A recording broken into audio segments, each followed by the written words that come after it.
그늘로 채워 주시옵소서. 하나님만이 우리의 모든 일용할 양식을 채우시는 하나님임을 항상 고백하는 삶을 살아가게 하여 주시고, 하나님이신 물질을 가지고 청지기의 사명을 가지고 이 땅에서 하나님 나라의 영광을 위해서 더욱 살아가는 저희 모두가 되게 하여 주시옵소서. 하나님 또한 이 예물에 쓰여지는 곳곳마다 우리 구주 예수 그리스도의 은혜와 그 사랑과 그 이름의 영광만 나타내 주시옵소서. 예수님의 이름으로 기도합니다.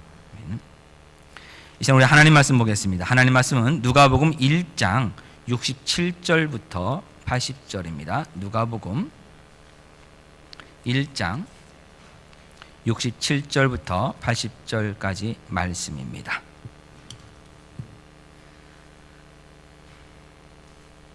그 부친 사가랴가 성령의 충만함을 받아 예언하여 이르되, 찬송하리로다 주 이스라엘의 하나님이여, 그 백성을 돌보사 속량하시며 우리를 위하여 구원의 뿔을 그 종 다윗의 집에 일으키셨으니, 이것은 주께서 예로부터 거룩한 선지자의 입으로 말씀하신 바와 같이 우리 원수에게서와 우리를 미워하는 모든 자의 손에서 구원하시는 일이라.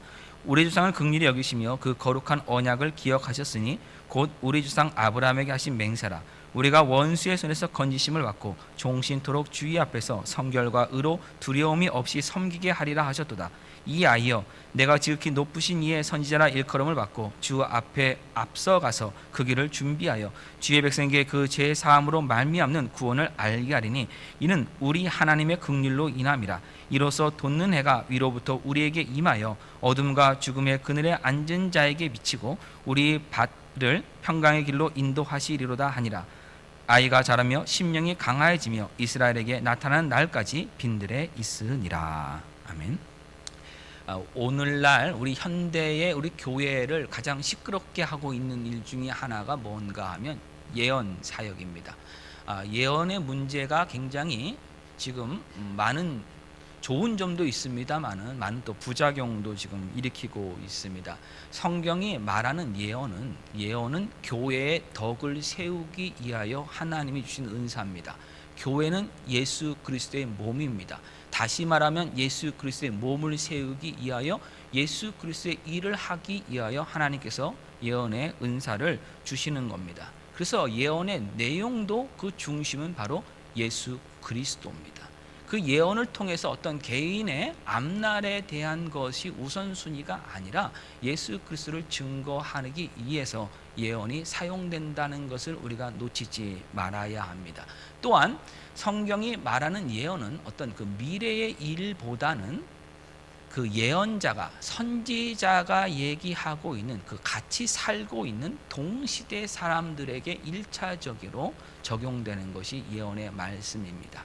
그래서 예언은 현재 아니면 가까운 미래 아니면 예수님 다시 오신다와 같은 이런 먼 미래 일까지가 보통 예언의 어떤 적용 대상입니다. 오늘은 그것을 우리가 기억하시면서 오늘 말씀을 한번 살펴보셔야 됩니다. 67절에 보면은 예언의 말이 바로 오늘 본문임을 말씀하고 있습니다. 그럼 예언이라고 하는 것이 앞에서 잠시 말씀드렸듯이 그래도 현재 또는 미래에 관한 이야기가 보통 예언인데, 오늘 이 본문이 말씀하고는 그 예언은 조금 다릅니다. 68절과 69절에 나와 있는 그 동사들의 시제는 다 과거형입니다. 그래서 그 백성을 돌보사 속량하시며 다윗의 집에 일으키셨으니 할 때, 일으키셨다고 하는 것만 과거형이 아니라 그 앞에 있는 돌보사 속량하시며도 다 과거형입니다. 그러면 우리가 한번 생각해 볼 것은 이겁니다.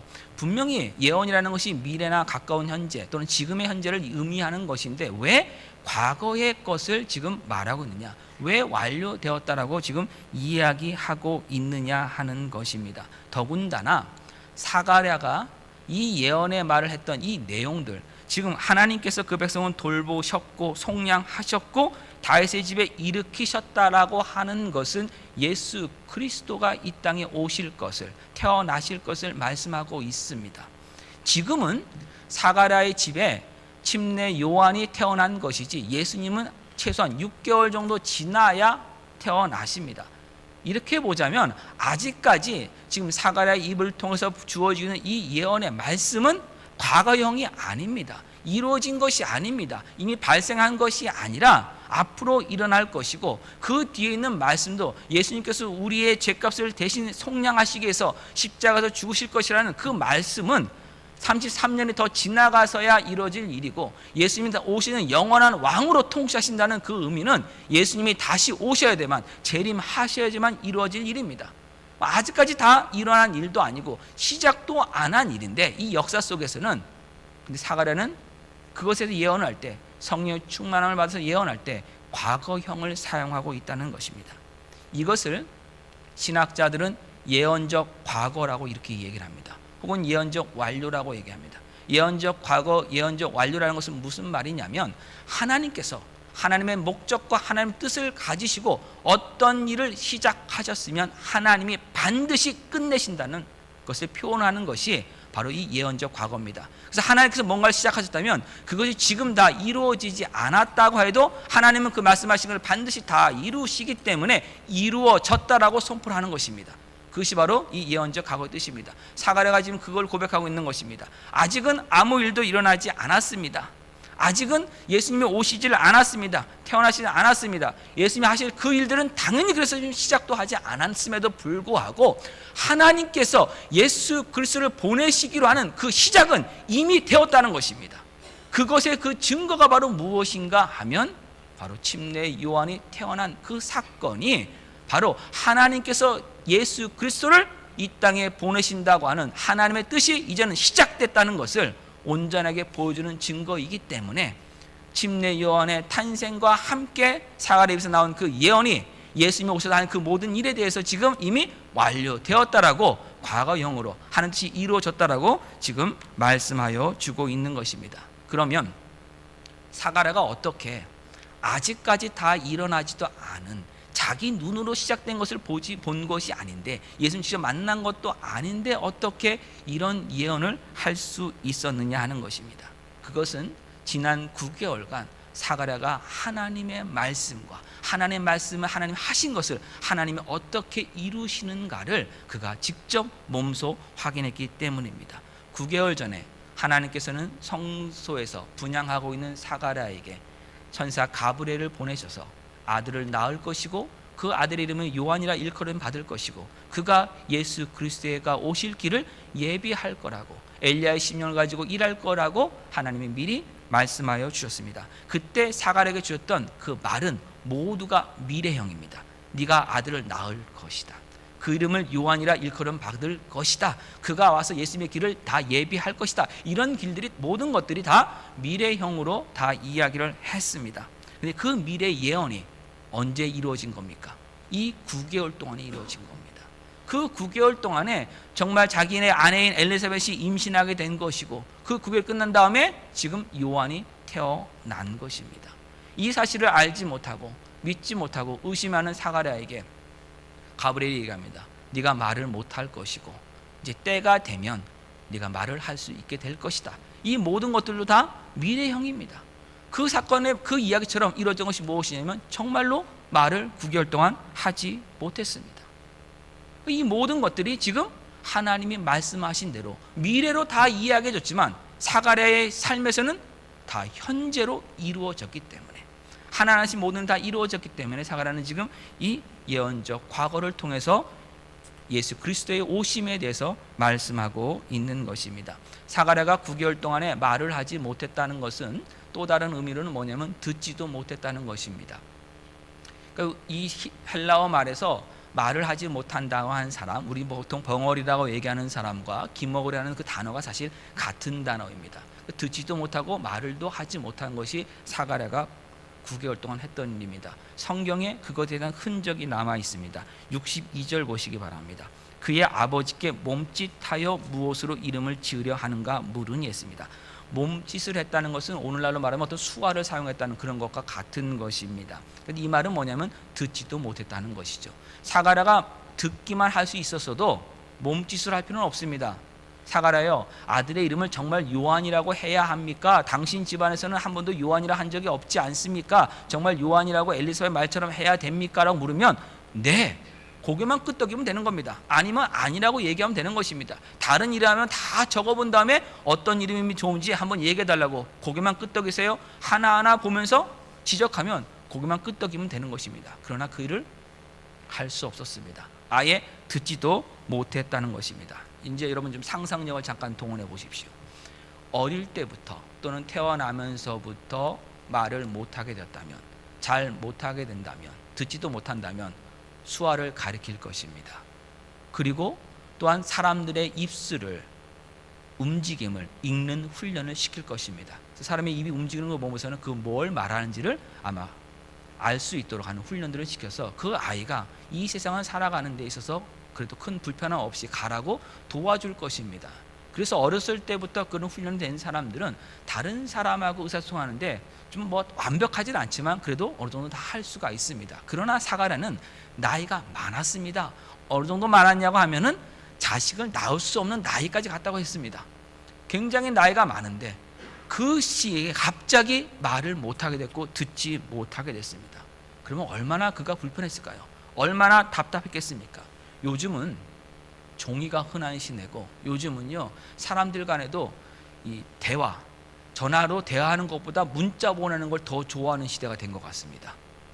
그렇죠 여러분? 하루에 전화하는 양이 많습니까? 아니면 문자 보내는 양이 많습니까? 많은 사람들이 문자 보내는 양이 많아졌어요. 그러나 그 당시는요 문자를 통해서 의사소통하기가 참 힘든 시대입니다. 왜 그런가 하면 종이가 아직 발명되기도 전입니다.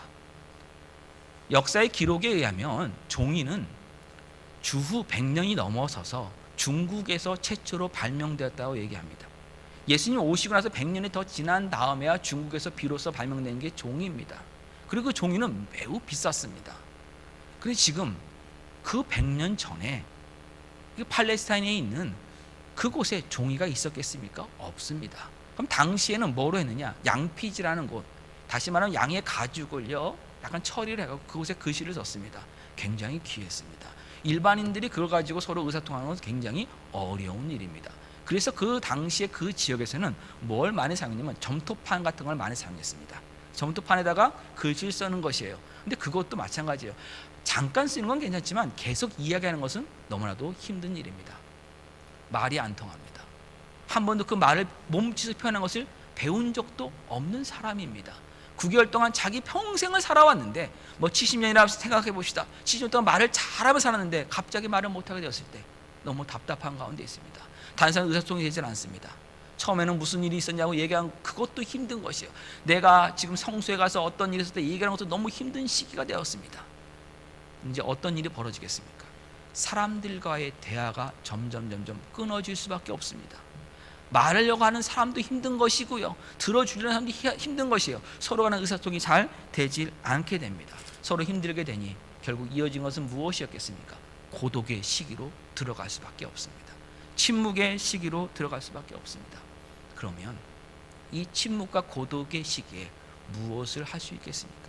여러분이 말을 하지 않고 할 수 있는 일 가운데 하나가 무엇인가 하면 바로 영적인 일입니다. 영적인 일은 여러분이 다른 사람과의 대화를 하지 않고도 얼마든지 할 수 있습니다. 하나님의 말씀을 읽고 하나님의 말씀의 뜻을 찾아가며 하나님의 뜻을 구하는, 기도하는 일은 우리의 입이 다른 사람과 대화하지 않고 얼마든지 할 수 있습니다. 아니요, 더 잘할 수 있습니다.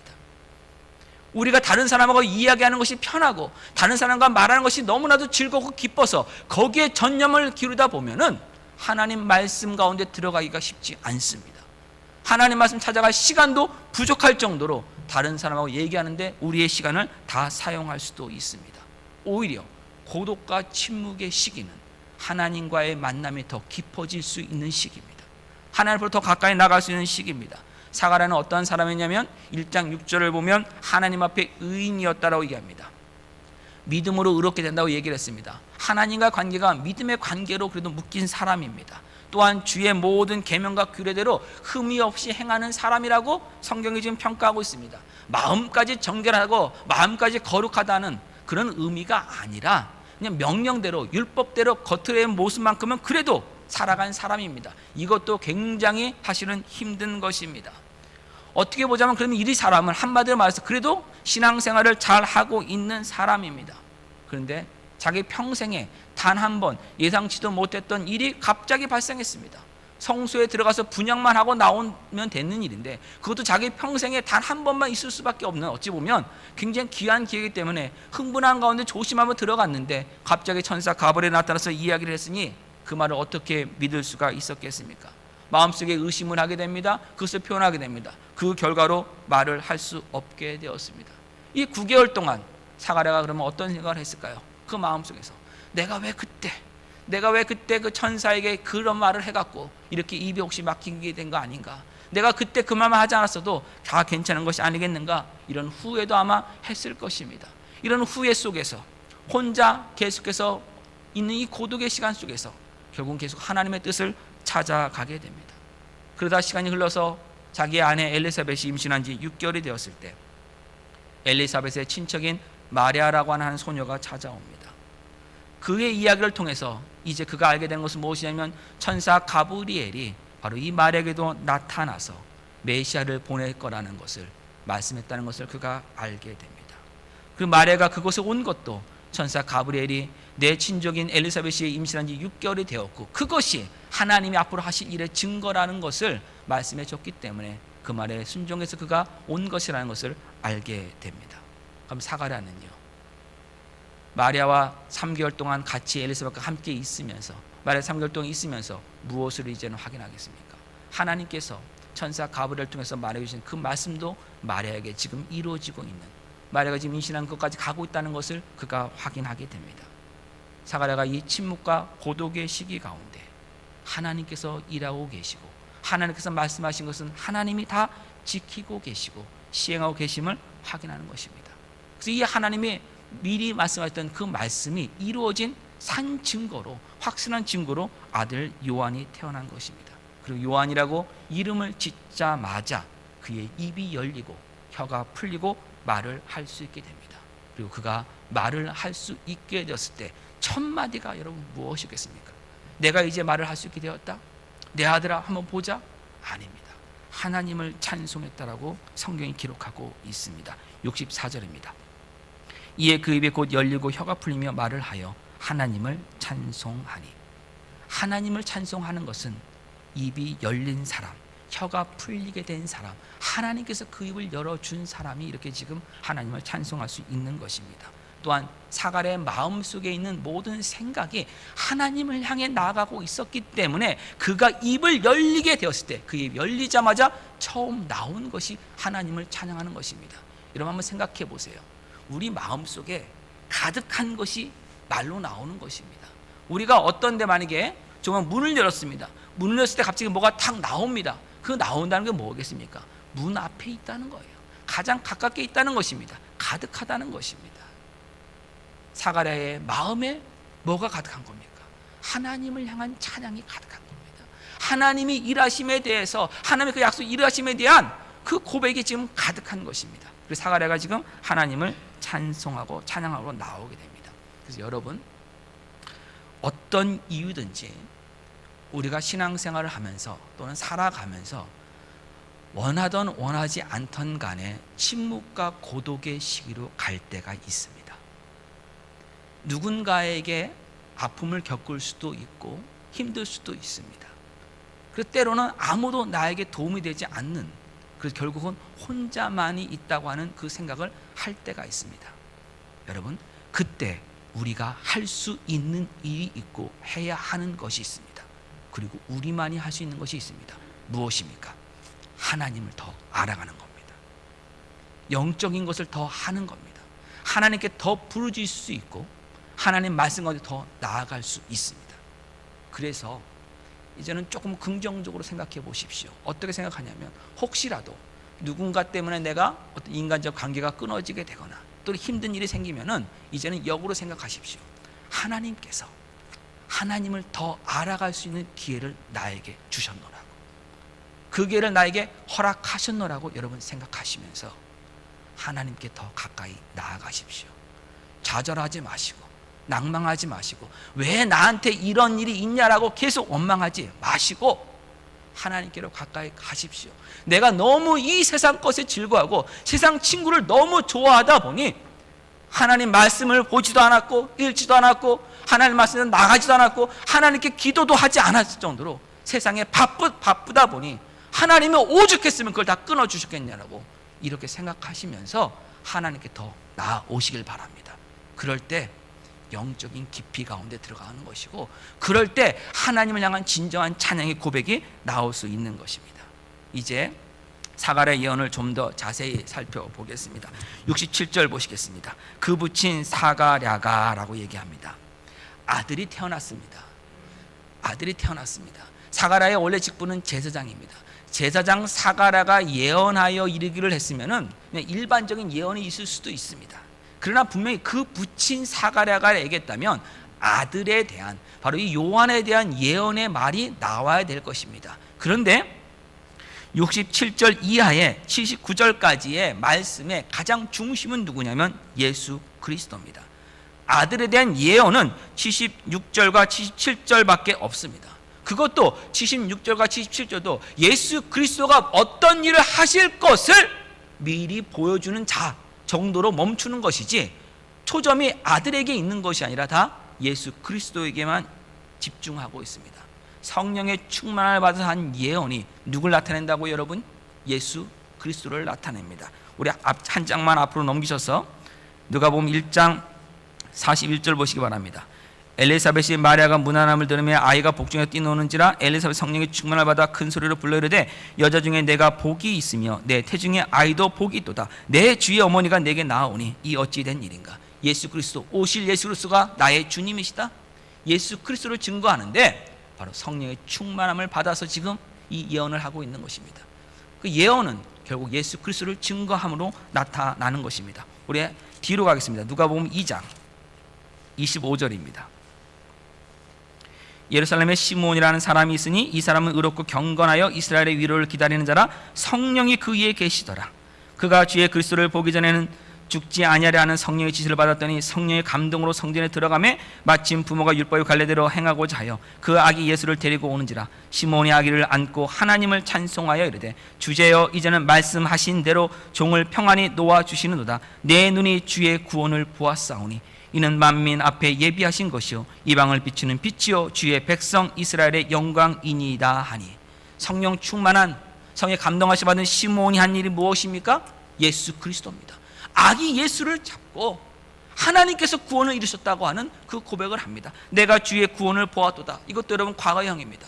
이미 아기입니다. 아기는 아무것도 할 수 없는 존재입니다. 자기 자신도 구원할 수 없는 게 누굽니까? 아기지 않습니까 여러분?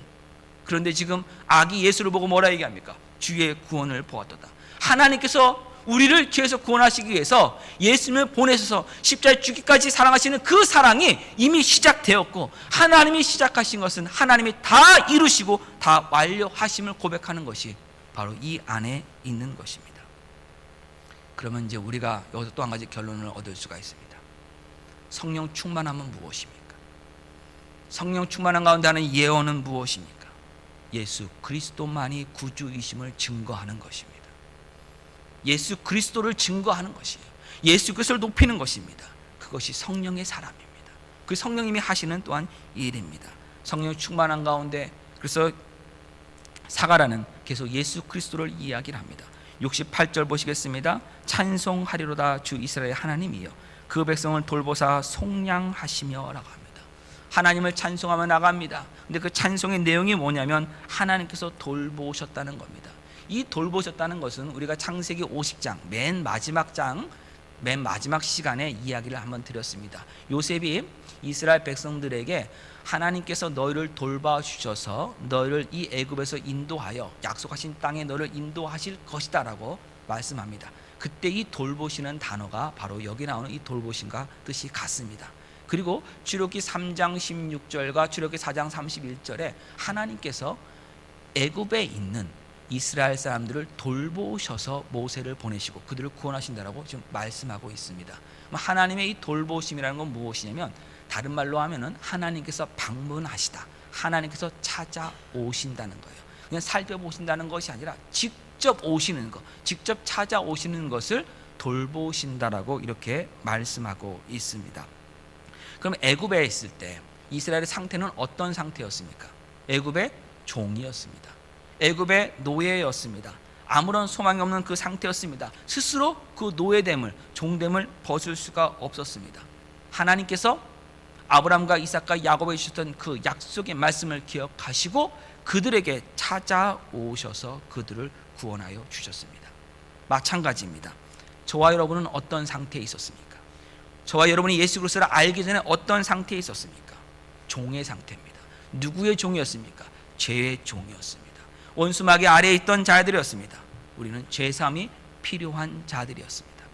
그 상태에서 우리가 그 죄값을 치를 수가 없습니다. 하나님께서 돌보셔서, 하나님께서 찾아오셔서, 예수 그리스도께서 우리에게 찾아오셔서 우리를 구원하여 주신 것입니다. 우리의 상태에 대해서 79절은 이렇게 말씀합니다. 어둠과 죽음의 그늘에 앉은 자에게 라고 얘기합니다. 우리의 상태가 바로 어둠과 죽음의 그늘에 앉아 있다라고 얘기합니다. 어둠과 죽음의 그늘에 앉아 있기 때문에 우리가 할 수 있는 것은 무엇인가? 아무것도 할 수가 없습니다. 아무것도 볼 수가 없습니다. 빛이 있었다라면 어둠이라는 말은 있을 수가 없습니다. 여러분, 만약에 이곳에 불을 다 껐다라고 한번 생각해 보십시오. 어둠만이 있는 곳입니다. 그럼 뒤에서 불을 딱 켰을 때 어둠이 나는 이곳에 버티고 있겠다, 버틸 수 있습니까? 아니면 사라집니까? 빛이 오면 어둠은 존재할 수 없는 것이에요. 어둠이라는 것은 빛이 아예 없음을 지금 의미하고 있는 것입니다. 우리에게는 빛이 없는 상태였습니다. 어둠밖에 없었습니다. 아무것도 할 수 없는 자들이었습니다. 그 안에서 죽을 날만을 기다리고 그 죽음의 공포 속에서, 두려움 속에서 살아가는 운명 속에 있던 사람들이었습니다. 우리에게는 빛을 볼 수 있는 능력도 없고 빛이 무엇인지도 알 수 없는 사람들이었습니다. 하나님께서 저와 여러분에게 바로 빛을 보내주셨습니다. 78절 보시겠습니다. 이로써 돋는 해가 위로부터 우리에게 임하여, 이때 임하다는 말이 바로 돌보시다라는 단어와 똑같은 단어입니다. 헬라 원문은 똑같습니다. 영어 성경 그래서 여기에 임하다 말도 앞에 있는 돌보시다와 똑같이 비지트라는 단어를 사용했습니다. 방문하셨다, 찾아오셨다는 겁니다. 하나님께서 우리에게 빛을 비춰주셨기 때문에 우리가 우리의 모습을 이제 보게 된 것이에요. 무엇을 보게 된 겁니까? 우리가 어둠 속에 있었다는 것을 알게 된 것입니다. 우리 힘으로써 그걸 알게 된 것이 아니라 하나님이 알려주셨기 때문입니다. 돋는 해가 위로부터 우리에게 임한 것이에요. 아래로부터 우리가 하나님 찾아간 것이 아니라 하나님이 위로부터 우리에게 찾아오신 겁니다. 그것이 하나님께서 우리를 돌보신 것이고 우리를 구원하신 것이고 예수 그리스도를 보내신 겁니다. 우리 모두는 우리의 죄에 대해서 몰랐습니다. 눈이 멀어 있었기 때문입니다. 내가 죄인된 것을 모르기 때문에 무엇을 하지 않느냐? 내가 죄인이라고 생각하지 않으니 구원자를 구하지 않습니다. 죄인임을 알게 되어야 구원자를 찾습니다. 그리고 그 죄를 내가 해결할 수 없음을 알게 되어야 비로소 구원자에게 매달리게 되는 것입니다. 내가 죄인임을 안다면, 그리고 그 죄를 내가 해결할 수 있다 생각한다면 안 찾습니다. 내가 죄인인데 그 죄값을 해결할 수 없다는 것을 알게 될 때 비로소 구원자를 찾는 것입니다. 우리 눈이 열리지 않으면, 우리 귀가 들리지 않으면 우리는 예수 그리스도를 만날 수 없고 예수 그리스도의 복음을 들을 수가 없습니다. 하나님께서 열어주셨기 때문에 우리의 처지를 알게 된 것입니다. 우리가 어둠과 죽음의 그늘에 앉아서 죽음을 두려워하며 죄의 종으로 살고 있는 죄인임을 비로소 알게 된 것입니다. 또한 하나님께서 우리를 위해서, 예수 그리스도께서 우리의 모든 죄값을 십자가에서 다 대속하여 주셨음을 알게 하셨기 때문에 우리가 구원을 받을 수 있는 것입니다. 그냥 우리가 알게 된 거 아니에요. 구약성경을 많이 안다고 해서, 구약성경을 많이 외운다고 해서 여러분 유대인들이 지금 예수님을 믿고 있습니까? 아닙니다.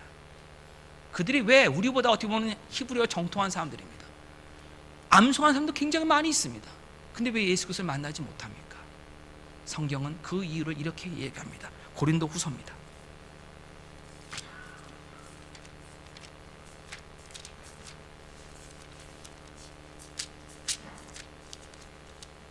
고린도서 3장 14절. 그러나 그들의 마음이 완고하여 오늘까지도 구약을 읽을 때 그 수건이 벗겨지지 아니하고 있으니 그 수건은 그리스도 안에서 없어질 것이라. 오늘까지 모세의 글을 읽을 때 수건이 그 마음을 덮어도다. 그러나 언제든지 주께로 돌아가면 그 수건이 벗겨지리라. 주는 영이시니 주의 영이 계신 곳에는 자유가 있느니라. 우리가 다 수건을 벗은 얼굴로 거울을 보는 것 같이 주의 영광을 보매 그와 같은 형상으로 변하여 영광에서 영광에 이르니 곧 주의 영으로 말미암음이니라. 구약성경 볼 때 우리가 어떤 일이 일어나야 됩니까? 예수 그리스도 안에서 수건이 벗겨져야만 바로 이 말씀 안에 있는 예수 그리스도를 만날 수 있습니다. 예수 그리스도를 만나기 위해서는 우리 눈이 열려야 돼요. 우리 눈을 가로막고 있는 그 수건들이 다 벗겨져야지만 예수 그리스도를 만날 수 있습니다. 그래서 성경은 고린도서 12장 3절은 분명히 말씀합니다. 성령으로 아니하고는 누구든지 예수를 주라 할 수 없느니라. 예수를 주라 하기 위해서는 반드시 누가 필요합니까? 성령님의 역사가 필요합니다. 성령님 없이 우리가 예수를 주라고 시인할 수 없습니다. 하나님께서 먼저 찾아와 주지 않으면 우리는 하나님을 알 수 없습니다. 그래서 누가복음 1장 68절에서 하나님께서 그 백성을 돌보셔서 찾아오셔서 방문하셔서 구원하셨고, 78절에도 돋는 해가 위로부터 내려와서 찾아와서 임하여서 우리를 구원했다고 말씀하고 있습니다. 우리가 먼저 하나님 찾아 나간 것 아니라 하나님이 먼저 찾아오셨습니다. 그러면 하나님이 왜 우리를 찾아오셨는가예요. 도대체 하나님이 뭐 때문에 우리를 찾아오셨는가 이겁니다. 찾아오신 이유를 72절은 이렇게 얘기합니다. 그가 그 백성을 긍휼히 여겼기 때문이다. 언약을 기억했기 때문이다. 또한 77절은요, 주의 백성에게 제3을 말미암는 구원을 알게 하시기 찾아온 그 이유가 78절에 이르러서 우리 하나님의 긍휼로 인함이라고 말씀하고 있습니다.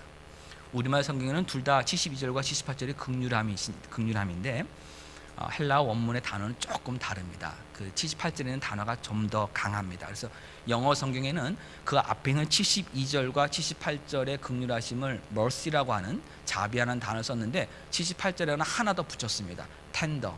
우리 아틀란타 살고 있으니까 또 치킨 텐더 다 아시잖아요. 치킨 텐더, 부드러운 치킨을 말하지 않습니까? 하나님 우리 주시는 그 자비하심이, 긍휼하심이 그 어머니의 자비하심으로, 긍휼하심으로, 정말 부드러운 자비하심으로 우리에게 찾아오신 것이 바로 예수 그리스도를 통해서 우리를 구원하신 겁니다. 그러니까 하나님은 죄종으로 영원히 죽을 수밖에 없는 저와 여러분의 그 비참함을 긍휼히 여겨 주셔서 구원자를 보내주셨습니다. 여러분, 이것이 바로 핵심입니다. 우리가 하나님 앞에 뭔가 자격이 있기 때문에 조금만 도와주면 잘 될 것 같기 때문에 하나님이 저와 여러분을 찾아오신 것이 아니라 아무런 자격이 없는 저와 여러분, 죄 가운데 빠져서 죄만 짓고 있는 저와 여러분을 하나님께서 긍휼히 여겨 주셔서 하나님의 긍휼하심으로 찾아오신 겁니다. 그래서 구원은 철저하게 하나님의 은혜입니다. 그럼 구원자를 하나님이 그럼 왜 보내셔야만 하는가? 구원은 하나님의 능력 없이는 안 되기 때문입니다. 우리를 종으로 삼은 우리의 주인이, 옛 주인이 너무 강하기 때문입니다. 우리 힘으로는 우리 스스로를 구원할 수 없고 탈출시킬 수 없습니다. 우리 조스라고 하는 영화 여러분 아마 기억하실 겁니다. 안 보신 분 계십니까? 이 강단에서 말하기는 좀 그렇습니다만은 조스라는 영화가 원래 책으로 먼저 출간되었습니다. 근데 옛날 책으로 났는데 그 조스라는 영화의 책 번역한 제목이 아주 기가 막힙니다. 입을 크게 벌렸다, 뭘 벌렸다는 거 있죠? 그 단어 세 단어로, 세 글자의 단어로 사용을 했습니다. 아마 그 조스라고 하는 단어를 사용하기 한 것 같습니다. 근데 조스라는 영화를 한번 생각해 보세요. 조스라는 영화를 보면은 그 음악 아마 기억나실 거예요. 빠밤 빠밤 빠밤 기억나세요? 그것이 나올 때마다 우리 안에 이 안에서 아드레날린이 막 분비가 되잖아요. 긴장이 되면서 막 나다 올라가잖아요. 올라가는데 그 올라가고 있는 그 긴장감을 상어가 꼬리를 내고 싹 오고 있는 그거를 누구만 모릅니까? 누가 모릅니까? 바다에서 놀고 있는 사람만 몰라요.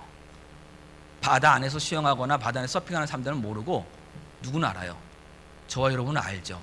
아니까 우리 안에서 속에서 어떤 외침이 나옵니까? 빨리 피해라, 빨리 피해라, 큰일 났다, 막 이런 게 되잖아요. 근데 그 사람들은 알아요, 몰라요?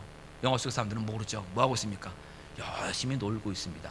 근데 그 모습이 바로 뭐냐면 어둠과 죄 가운데 앉아 있는 저와 여러분의 모습입니다. 죄의 바다에 빠져 있는 저와 여러분의 모습이에요. 그래서 지금 죄의 값인 죽음이 오고 있는 것도 모르고 있는 거예요. 그냥 그 안에서만 열심히 죄 짓고 살다가 그냥 끝나고 있는 모습이 우리 모습이에요. 근데 그 사실을 누가 알려줘야 됩니까? 하나님이 알려주시고 또한 하나님이 그곳에서 건져 주셔야 돼요. 하나님이 꺼내 주셔야 돼요. 그렇지 않으면 안 됩니다. 아무리 바깥에서 나중에 해변에서 누군가 봤어요. 소리 지릅니다. 들립니까? 안 들립니다. 안 들립니다. 스스로 싸울 수 없습니다. 하나님의 능력이 아니면 우리는 죄에서 구원함 받을 수 없습니다. 그렇기 때문에 하나님께서 구원의 뿌린, 구원의 능력인 예수 그리스도를 이 땅에 보내신 겁니다. 예수님만이 우리 죄값을 치러줄 수 있기 때문입니다. 그럼 죄값은 어떻게 치릅니까? 예수 그리스도의 대속의 죽음으로만 치러집니다. 68절 보니까 그 백성을 돌보셨고 속량하셨다고 합니다. 속량이란 말이 바로 대속이라는 말입니다. 큰 값을 치렀다는 것입니다. 죄는 그 값이 굉장히 큽니다. 우리의 생명입니다. 그래서 죄값 치러지기 위해서는 우리의 생명이 드려져야 되는 것입니다. 하나님은 공의로우신 하나님이십니다. 죄의 값은 치르게 하시는 것이 공의입니다. 하나님이 그 죄값을 치르게 하셔야 됩니다. 예수 그리스도께서 우리가 져야 될, 우리가 감당해야 될 그 죄값을 대신 지셨습니다. 예수 그리스도 대신 지셨어요. 바로 이 예수 그리스도의 대속의 죽음으로 우리가 죄의 용서함을 받은 겁니다. 다른 것이 아니라, 우리의 노력을 받은 것이 아니라 예수님이 대신 다 치러 주신 것입니다. 그렇기 때문에 우리가 구원에 관해서 말할 때 자랑할 것이 우리에게는 하나도 없습니다. 하나님의 무궁하신 자비하심, 긍휼하심, 인자하심이 원인이 되어서 하나님이 우리에게 찾아오셨어요. 우리 눈을 밝혀 주셨습니다. 하나님의 힘으로 우리를 구원하여 주셨습니다. 예수 그리스도의 대속의 죽음으로 우리의 죄값을 치르시고 죄 용서해 주셨습니다. 우리는 하나님 앞에 자랑할 것 아무것도 없습니다. 그러면 구원의 확신을 여러분 어디에 두시겠습니까? 내가 영접 기도한 것에 두시겠습니까? 내가 믿겠다고 했다는 그 시간에 여러분 두시겠습니까? 하나님의 긍휼하심이 구원의 시작입니다. 구원의 원인입니다. 하나님이 저와 여러분의 눈을 밝혀주지 않았으면, 우리의 마음을 문을 열어주지 않았으면, 하나님께서 복음을 우리에게 듣게 하지 않으셨으면, 성령님께서 찾아오지 않으셨으면 저와 여러분은 복음을 들어도 복음으로 받아들이지 못합니다. 하나님이 하셨습니다. 여러분의 복음을 듣게 된 거 하나님이 하셨어요. 내가 믿음을 가지게 된 것 하나님이 하셨습니다. 구원 확신을 하나님에게 두십시오. 하나님의 긍휼하심에 두세요. 내가 언제 했기 때문에 그때부터 생명 얻으니라, 하나님의 긍휼하심을 찾아온 결과로 영접 기도도 할 수 있는 겁니다. 그냥 그것이 하루아침 된 거 아닙니다. 그럴 때 우리 신앙이 올바르게 자랄 수 있습니다. 마지막으로 구원받은 사람은 그럼 어떻게 살아가야 합니까? 74절과 75절 보면 원수의 손에서 건지심을 받고 종신토록 주의 앞에서 성결과 의로 두려움 없이 섬기게 하리라 하셨도다라고 말씀하고 있습니다. 여기에 동사는 섬기다 하나밖에 없습니다. 건지심을 받고라는 건 섬기다를 꾸며주는 것입니다. 그러니까 우리가 하는 일은 뭡니까? 섬기는 일이에요. 어떤 일을 섬기는 겁니까? 하나님을 섬기는 겁니다. 하나님은 어떻게 섬기는 겁니까? 성결과 의로움으로 섬기는 것입니다. 여러분, 이것을 여러분 이해하셔야 됩니다. 하나님은 우리를 만드신 목적이 무엇입니까? 하나님을 영화롭게 하기 위해서 만드셨습니다. 하나님을 하나님으로 섬기라고 우리를 만들어 주셨어요. 그것은 실패하지 않았습니다. 아담과 하와가 죄를 졌습니다. 그걸로 끝났습니까? 아닙니다. 하나님께서 그 일을 예수 그리스도를 보내심을 통해서 다시 우리에게 시작하게 하신 겁니다. 하나님의 첫 번째 창조의 목적은 무엇이었기 때문입니까? 하나님을 섬기는 자로, 하나님께 영화롭게 하는 자로, 하나님을 영화롭게 하는 자로, 하나님 앞에 섬김과 성결과 의로 두려움 없이 나가는 사람으로 하나님 만드시는 것이 창조의 목적이셨고, 그 창조의 목적은 바로 예수 그리스도를 통해서 지금 우리에게 지금 이루어지고 있는 것입니다. 그렇기 때문에 우리가 구원받았다 하는 것으로 끝나는 것이 아니라, 건지심 받았다는 것으로 끝나는 것이 아니라, 지금 나의 삶에서 성결과 의로 두려움 없이 주를 섬기는 것이 일어나고 있는가를 살펴봐야 합니다. 목적은 여기에 있는 것이에요. 하나님을 예수로 섬겨 나가는데 어떻게 섬긴다고요? 성결과 의로움으로 섬기는 그것이 하나님 우리를 구원하신 목적이지, 건지심의 목적이 아니라고요. 건지심은 그냥 출발에 불과한 것입니다. 구원의 시작에 불과한 것이에요. 지금 우리는 이 구원을 이뤄가야 합니다. 진정한 구원은 우리의 삶이 죄의 종에서 건져주신 그 하나님의 은혜로우심, 긍휼하신 그 하나님을 섬기는 가운데 거룩함과 의로 자라가는 열매를 맺는 것으로 증거됩니다. 이것을 우리가 살아가야 되는 것입니다. 그래서 여러분 매일같이 뭐 십자가, 복음, 뭐 은혜 다 좋습니다. 그것이 출발선상입니다. 그러나 그것만 이해하고 멈추는 것이 아니라 우리 삶에서 성결함과 의로움으로 나감이 있어야 합니다. 이걸 부지런히 해야 돼요. 그래서 히브리서 6장 1절과 3절은 그리스도도의 초보를 좀 버리고 좀 내려놓고 앞으로 나아가라고 얘기를 합니다. 부지런히 나아가고 게으르지 말고 하나님의 말씀을 더 알아가라고 우리에게 권면하고 있습니다. 다시 태어남, 거듭남, 우리가 건져짐, 제2바다에서 우리가 건져진 것, 그거는 영적 경험의 목표, 마지막이 아닙니다. 거듭남은, 다시 태어남은, 건져짐은 열매 맺기 위한 시작일 뿐입니다. 이제 봄이 된 것 같습니다. 교회 어저께 앞에서 나갈 때 앞에 있는 그 나무를 보니까 싹이 나려고 하는 눈이 지금 보이기 시작했습니다. 겨울에는 안 보였던 것이에요. 그러니까 그 나무가 살아있는 나무니까 이제 싹이 난 겁니다. 맞습니까, 여러분? 죽었으면 겨울에는 그것도, 겨울에는 싹이 없으니까 다 죽은 나무인지 산 나무인지 구별되지 않아요. 그러나 언제 압니까? 봄에 싹이 나면 아는 겁니다. 하나님께서 생명 주신 증거가 우리가 하나님을 찾아 나가서 회개하고 믿음하는 증거로 처음 나타납니다. 네, 그로 우리가 구원받습니다. 네, 그러나 거기서 멈추는 것이 아니라 어디로 가야 됩니까? 여름과 가을로 나아가야 합니다. 잎사귀가 나와 자라가야 되고 열매 맺어 가야 합니다. 싹은 다른 사람에게 도움되지 않습니다. 큰 도움되지 않아요. 그러나 잎사귀가 크면 클수록 누군가에게 그늘이 되어줄 수 있고요, 열매가 맺혀지면 맺혀질수록 누군가의 양식이 될 수가 있습니다. 우리 삶이 하나님 나라의 유익을 위해 살아가는 것, 그냥 거듭남으로 끝나는 것이 아니라 거룩과 진리와 의로 지금 지어져가며 자라가며 여름과 가을로 나아갈 때 하나님이 저와 여러분을 통해서 이루시고자 하는 하나님의 구원의 능력이 무엇인가가 강하게 증거됩니다. 그 일에 저와 여러분이 부름 받았습니다. 열매 맺는 것 아무나 할 수 없습니다. 오직 예수 그리스도를 구세주로 영접한 하나님의 자녀만이 성령님의 열매를 맺을 수 있습니다. 성령의 열매를 맺는 것, 우리에게만 주어진 특권이자 우리에게 주어진 하나님의 책임입니다. 이 하나님의 책임 주심에 여러분 충성을 다해 하나님 앞에 나아가시며 그 일을 감당하시길 주님의 이름으로 간곡히 부탁드립니다. 기도하겠습니다. 하나님, 은혜 주심을 참으로 감사합니다. 예수 그리스도가 우리의 중심이심을 말씀을 통해 확인했습니다.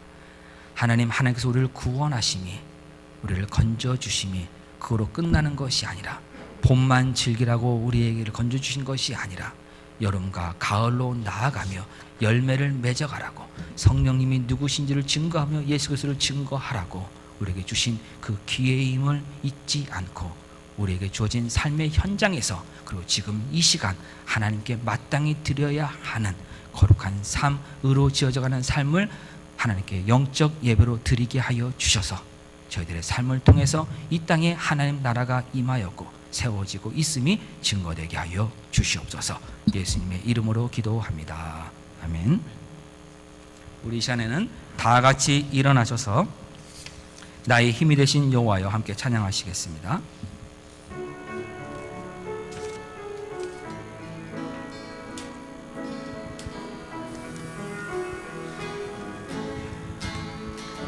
나의 힘이 되신 여호와여, 내가 주님을 사랑합니다. 주는 나의 반석이시며 나의 요새시라. 주는 나를 건지시는 나의 주, 나의 하나님, 나의 피할 바위시요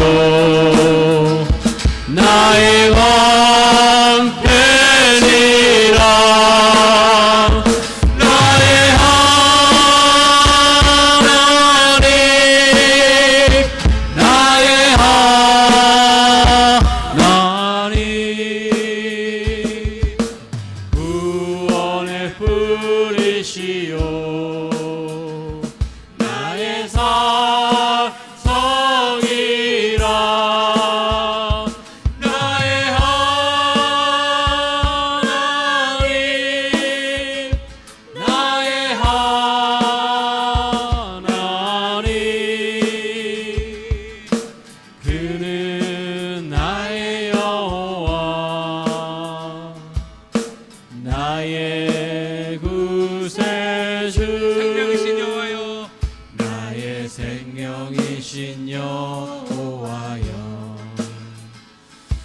내가 주님을 찬양합니다.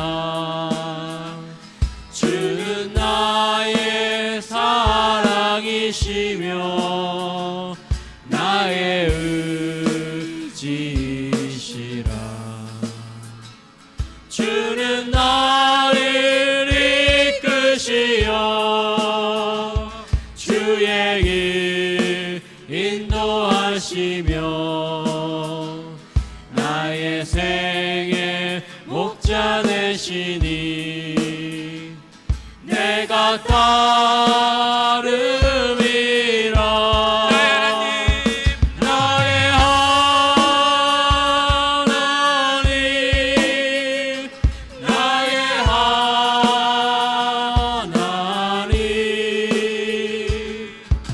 생명의 면류관으로 내게 씌우소서.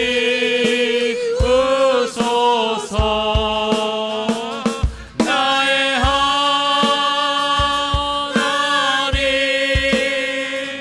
나의 하나님,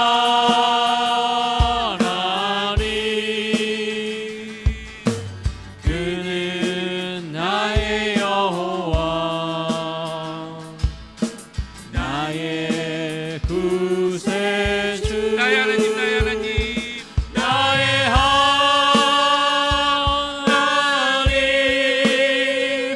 나의 하나님, 그는 나의 여호와, 그는 나의 여호와, 나의 구세주. 하나님, 이제 우리의 가정과 우리의 생명의 터전으로 돌아갑니다. 우리의 가정에서, 우리의 생명의 터전에서 하나님의 주인 되심을 인정하는 삶 살아가게 하여 주셔서, 하나님, 그곳에서 우리가 죄에서 구원받아서 하나님의 거룩하심과 의로 지어져 가고 있음을 증거하라고 하나님께서 우리에게 허락하신 곳임을 잊지 않고 믿음으로 그 삶을 살아가게 하여 주셔서 우리의 가정과 우리의 생활 터전이 믿음의 가정으로, 믿음의 기업으로 세워지게 하여 주시옵소서. 하나님, 또한 이곳에 함께한 주의 자녀들 가운데 육신의 연약함에서 고통 가운데 있는 자녀들이 있습니다. 전능하신 하나님, 약속하신 것은 반드시 이루시는 하나님, 그 약속의 말씀을 붙들고 아버지께 나아갑니다. 예수 그리스도의 이름에 의지하여 아버지께 나아가오니 이 시간 이곳에 있는 주의 자녀들에게서 있는 모든 병들을 하나님 고쳐 주시옵소서. 나사렛 예수 그리스도 이름으로 명하노니 모든 질병은 떠나갈지어다. 이 시간 선한 목자 교회 머리 되신 우리 구주 예수 그리스도의 은혜와 아버지 하나님의 사랑하심과 성령님의 교통하심이 하나님의 자녀로 거룩과 의와 진리로 지어져가는 성령의 열매를 맺어가는 삶을 살아가겠노라고 결단하고 돌아가는 이곳에 함께한 하나님의 권속들, 그 삶의 모든 터전 위에 주님 다시 오시는 그날까지 영원토록 함께 하시길 간절히 축원드립니다.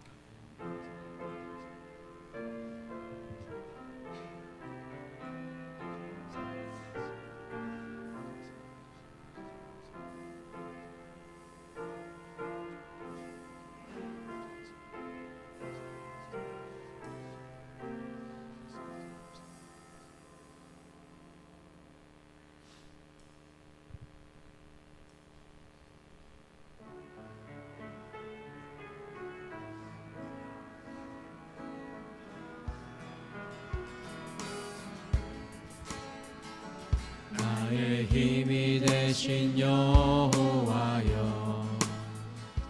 내가 주님을 사랑합니다. 주는 나의 반석이시며 나의 요새시라. 주는 나를 건지시는 나의 주, 나의 하나님, 나의 피할 바위시여, 나의 방패시라. 나의 하나님,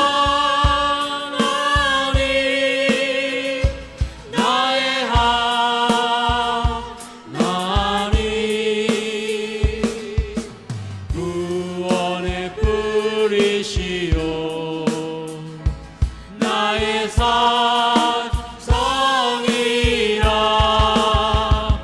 나의 하나님 나의 하나님 그는 나의 여호와 나의 구세주